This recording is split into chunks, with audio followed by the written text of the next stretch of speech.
अमृत वचन। सत साहिब दर्शकों, नशा एक ऐसी बुराई है जो व्यक्ति को धीरे धीरे अपनी लत का शिकार बना लेती है। जब यह लत चरम सीमा पर पहुंच जाती है तो इस दौरान उसके परिजन उसे इस दलदल से निकालने के लिए हर संभव प्रयास करते हैं, लेकिन वह नशे के जाल में ही फंसता चला जाता है। कुछ ऐसे ही बिगड़े हालात से बाहर उभर कर आए हैं संगरूर पंजाब के रहने वाले रसपाल सिंह खुमान जी। सन 2006 से इन्होंने नशे की ऐसी लत पकड़ ली थी कि ये दिन में 40 से 50 नशीली गोलियां खाते थे, शराब पीते थे और हर तरह का नशा करते थे। इनके परिवार वाले बेहद परेशान थे। इस हद तक की मानसिक स्थिति में पहुंच चुके रसपाल जी ने कई बार आत्महत्या करने की कोशिश भी की, जहर भी खा लिया था। लेकिन फिर इनके जीवन में आई वो शुभ घड़ी जब रसपाल जी ने विश्व के सबसे बड़े समाज सुधारक तत्वदर्शी संत रामपाल जी महाराज जी का सत्य आध्यात्मिक ज्ञान सुना और नाम दीक्षा ले ली। सत्संग सुनते सुनते उनकी आत्मा में ग्लानि होने लगी और उनकी आंखों से आंसू बहने लगे और इन्होंने नशा छोड़ दिया और वे आज हैवान से इंसान बन चुके हैं। इन्हें डॉक्टर्स ने यहाँ तक कह दिया था कि अगर रसपाल जी नशा नहीं छोड़ते तो उन्हें हार्ट अटैक आ सकता है और उनकी जान बचनी मुश्किल है। लेकिन आज ये संत रामपाल जी महाराज की कृपा से एक नई जिंदगी जी रहे हैं। सुनिए ये अनोखा चमत्कार। जब रसपाल जी हुए लाचार तब संत जी ने कैसे सुनी पुकार। नमस्कार जी। नमस्कार सर। सर क्या नाम है आपका? सर मेरा नाम है रसपाल सिंह कुमार। सर कहाँ से आए आप?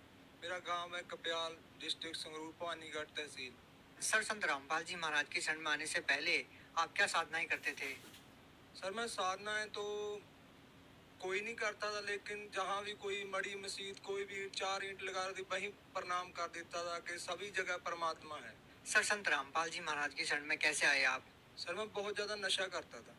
जब मैं कॉलेज टाइम में 2006 की बात है, जब मैंने कॉलेज में एडमिशन लिया तभी मैं कुछ गलत सोसाइटी में घुस गया और तभी से मैं इतना नशा करने लग गया कि धीरे धीरे शीशी होती है सर जी, वो रेक्सकॉप की बोलते हैं, हमारे यहाँ फैंसी बोलते हैं उसको।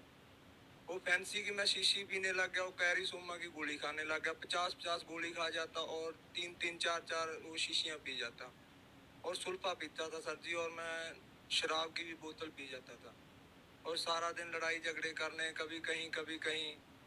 घर वालों ने परेशान थे मेरे से। घर में रोटी कभी बनती कभी नहीं बनती तो घर वाले बना के रख देते, खाते नहीं, सारे घर वाले परेशान थे।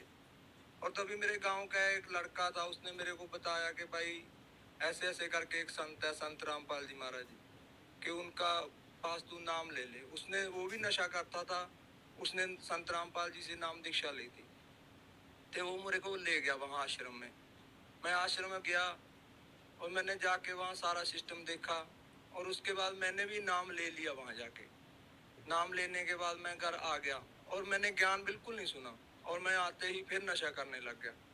और फिर वो मेरे गांव वाला जो लड़का था, उसने मेरे को एक मेमोरी कार्ड दिला दिया वहाँ से, आश्रम में से, और वो बोला कि भाई इस सत्संग को सुना कर। भैया मैं वहाँ नशा कर लेता पूरा, शीशी पी लेता, सुल्फा पी लेता और शराब भी पी लेता, सिगरेट बीड़ी पीता और सारा दिन लीड लगा के सत्संग सुनता रहता। और सत्संग सुनते सुनते मेरे को कुछ कुछ ज्ञान होने लग गया कि मेरी, जैसे गुरुजी बताते हैं संत रामपाल जी महाराज जी के, जब आत्मा को ज्ञान हो जाता है, पाप कम हो जाते हैं तो आंखों से आंसू आने लगते हैं। ऐसे ही भैया मेरे साथ हुआ कि जब संत रामपाल जी सत्संग करते तो मेरी आंखों में से आंसू आने लग जाते। और एक दिन संत रामपाल जी ने वो सत्संग सुनाया गुरु नानक साहब जी का, कि ऐसे ऐसे गुरु नानक साहब जी को परमात्मा बेई नदी पे मिले और वहाँ सतलोक लेके गए। सारा उन्होंने बताया कि उन्होंने ये नाम जपा। तो सिख समाज में होने के कारण मेरा और ज़्यादा इंटरेस्ट बढ़ गया। तो भैया जी ऐसे ऐसे करते करते मैंने, आप जो विश्वास नहीं करोगे, मैंने सत्संग सुनते सुनते नशा छोड़ दिया, शीशी ले पीना बंद कर दिया, सुल्फा पीना बंद कर दिया। सर जैसे कि आपने बताया कि आप नशे के इतने आदी थे कि एक दिन में 50-50 गोलियां नशे की आप खा लेते थे और आपके परिवार वाले और आस पड़ोस वाले भी आपसे बहुत ज़्यादा दुखी थे। तो सर जब आप संत रामपाल जी महाराज की शरण में आए तो सर उसके बाद आपके जीवन में क्या परिवर्तन आया, क्या आपके अनुभव रहे? परिवर्तन ये आया ही, पहले तो मेरे को यकीन ही नहीं था क्योंकि मैंने 4 महीने जनरेशन केयर सेंटर है हमारे यहाँ पटियाला में, मैंने वहाँ 4 महीने मेरे घर वालों ने नशा छोड़ने के लिए वहाँ छोड़ के रखा मेरे को, और मैं उन्हीं की गाड़ी लेके भाग आया, और आते ही फिर मैंने नशा करना शुरू कर दिया। और मेरे को ऐसा था भैया कि कोई भी ऐसी ताकत नहीं कि ये नशा छुड़वा दे, और मैं छोड़ना भी चाहता था। मेरी माँ, आप सच नहीं मानोगे, मेरी माँ मेरे को कह देती थी कि बेटा तू मर जा। मैं कह देता था माँ मेरे से मरा नहीं जाता, तू मेरे को ऐसे कर, कुछ खाने में मिला दे और मेरे को मत बता। आप भैया यकीन नहीं मानोगे, मेरे घर पे जाके ये पूछ सकते हो, यही स्थिति सेम टू सेम थी हमारे घर पे। वो मैं कहता था माँ तू इसमें डाल दे कुछ, मेरे को मत बता और मैं मर जाऊंगा, ठीक है। और भैया मैंने बहुत बार मैंने सुसाइड करने की भी कोशिश की, मेरा पूरा गाँव इस बात का गवाह है कि मैंने 1-2 बार ना ये जहर भी ले लिया था, खा लिया था, और फिर मैं बच जाता था। और तब मैं संत रामपाल जी महाराज के जहाँ जाने से पहले मैंने सोचा भी ऐसी कोई ताकत नहीं यार जो मेरा नशा छुड़वा दे, क्योंकि मेरे को नींद भी नहीं आती थी, मैं मेंटली अपसेट हो जाता था जब मैं थोड़ा बहुत नशे की डोज ऊपर नीचे हो जाती थी। तो मैंने सोचा भी ऐसी कोई ताकत नहीं। जब मैं वहाँ गया तो मैं उस दिन भी नशा करके गया, जिस दिन मैंने नाम दीक्षा ली तब भी मैंने। और मेरे साथ वाला जो मेरे गाँव का लड़का था उसने बोला कि भाई तू ऐसा बोल दियो कि गुरुजी मेरा नशा छुड़वा दो। मेरे को यकीन बिल्कुल नहीं था कि मेरा नशा छूट जाएगा, क्योंकि इतना नशा, इतनी डोज लेने के बाद मेरे को कोई यकीन नहीं था। और मैं गया, मैंने बोला गुरुजी ऐसे करके दास नशा करता है, आप मेरा नशा छुड़वा दो। गुरुजी बोले, सिर पे हाथ रखा कि बेटा आज के बाद तू नशा नहीं करेगा। और भैया जब संत रामपाल जी ने, महाराज जी ने मेरे सिर के ऊपर हाथ रख के कहा कि बेटा तू आज के बाद नशा नहीं करेगा, और भैया वो दिन है और आज का दिन है, मुझ को इतनी नफरत होगी नशे से कि नशा करना तो दूर, मैं किसी को लाके भी नहीं देता। और जो गांव वाले, मेरी गली मोहल्ले के लोग थे जो मेरे से बात करना भी पसंद नहीं करते थे, और आज मेरे से वो हंस हंस के बोलते हैं कि भैया तू आदमी बंदा बन गया। तू हमारे गांव में कहते हैं कि ये बंदा बन गया, अब कहते हैं कि तू बंदा बन गया यार, पहले तू इंसान नहीं था, एक हैवान था। सर और क्या लाभ मिले आपको संत रामपाल जी महाराज से नाम दीक्षा लेने के बाद? सर जी इससे बड़ा लाभ क्या हो सकता है, मेरे गांव में जाके पूछ लो, मेरे गांव वाले ये कहते थे कि ये आदमी नहीं बचेगा, कुछ भी कर ले कोई।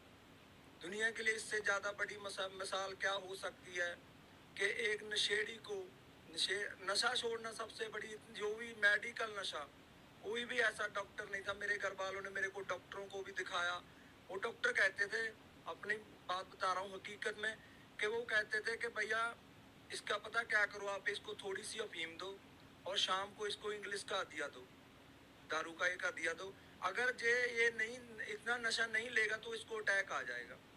आज मैं देख लो अपना सारा खेती का काम करता हूँ, कुछ अपनी जमीन है, कुछ मैं ठेके पे ले लेता हूँ, कम से कम 60-70 बीघा की खेती कर रहा हूँ, जबकि वो कहते थे कि ये बच ही नहीं पाएगा, इसको अटैक आ जाएगा यदि इसने नशा छोड़ दिया। इससे बड़ा लाभ क्या होगा। और मेरे माता पिता आज भी कहते हैं कि यदि वो आपके गुरुजी संत रामपाल जी महाराज जी आपके ऊपर दया ना करते तो 2 महीने भी नहीं जी सकता। सर जैसा कि आज की जो नौजवान पीढ़ी है, खासकर सर हम पंजाब की बात करना चाहते हैं जहाँ नशा चरम सीमा पर है, तो सर आज के युवा लोगों को आप क्या कहना चाहते हैं?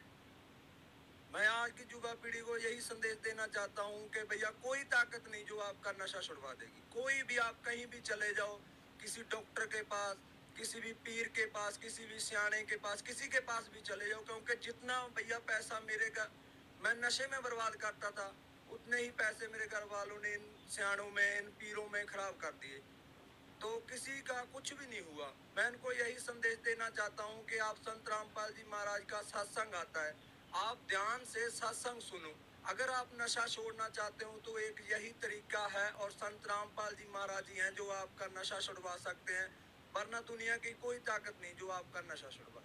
जो लोग आज संत रामपाल जी महाराज से जुड़ना चाहते हैं, वो लोग चाहते हैं कि आपकी तरह उनका भी नशा छूट जाए, वो भी आपकी तरह लाभ पाना चाहते हैं, तो वो नाम दीक्षा कैसे ले सकते हैं? वो नाम दीक्षा भैया ऐसे ले सकते हैं जैसे कि सत्संग आता है टीवी पे, उसके नीचे एक पट्टी आती है, उस पट्टी के ऊपर यदि आपने बुक मंगवानी है तो वो भी नंबर है, वो नंबर है सारे दिए हुए हैं, उन नंबरों पे कांटेक्ट करो और बताओ कि आप कौन से जिले से हो। और हर एक जिले में लगभग आज नामदान केंद्र है, आप वहाँ से जाके नामदान लो और संत रामपाल जी से होने वाले लाभ उठाओ। जो भी आपके दुख तकलीफ है, संत रामपाल जी कहते हैं कि सबसे पहले हम उसके दुख तकलीफ दूर करते हैं जो हमारी शरण में आता है। भैया एक ये भी बात है कि अगर हमारे दुख नहीं दूर होंगे, हमें कोई टेंशन है, दुख है, तो हम भक्ति भी नहीं कर पाएंगे। और संत रामपाल जी एक ऐसे संत हैं जो सबसे पहले दुख दूर करते हैं। अगर आप देखना भी चाहते हो कि वाकई ये लाभ होते हैं या नहीं, पहले ज्ञान समझो, फिर नाम लो, उसके बाद देखो। जी धन्यवाद। नमस्कार। दर्शकों, अभी आपने सुने संत रामपाल जी महाराज से दीक्षा प्राप्त करके सुखी हुए भक्त के अनुभव। अब देखिए जगत गुरु तत्वदर्शी संत रामपाल जी महाराज के मंगल प्रवचन। तो कहते हैं कि ये बताने वाला संत कि वासुदेव सर्वमिति, कि वो सर्वशक्तिमान परमात्मा ही सब कुछ है, वो ही सबका पाप नाशक है, वो ही सबको मोक्ष देने वाला है, वो सबकी उत्पत्ति करने वाला है, और केवल वही उपास्य है। इष्ट रूप में उपासना उसी की करनी चाहिए।